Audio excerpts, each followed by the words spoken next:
我们来准备一张紫菜，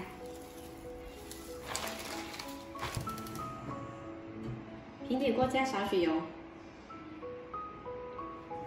把紫菜放进来煎香，先小火煎，一边煎一边不停的滑动，让紫菜受热均匀。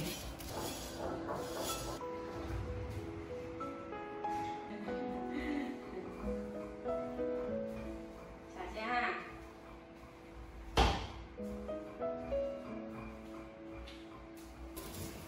煎到酥脆就先夹出来，再来兑一些肉末。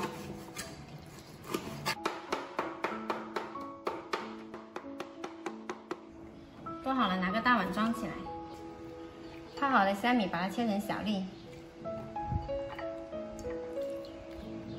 也可以用新鲜虾仁代替。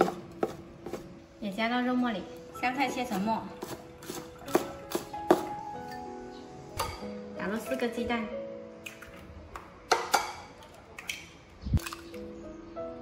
先打散，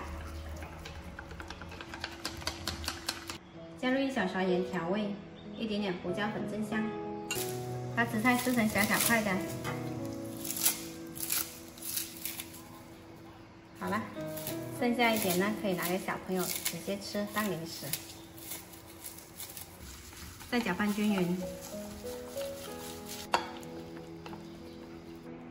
重新起锅热油，煎鸡蛋呢油要多一点才不会腥。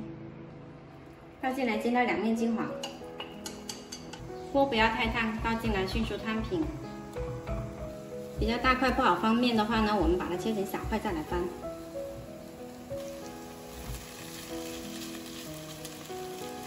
这里面放了肉末，比较难熟，我们要小火慢煎。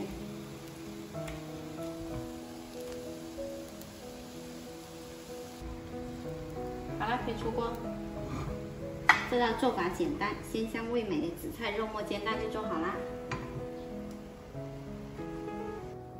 既营养又好吃，小朋友的最爱哦。喜欢的朋友可以试一下。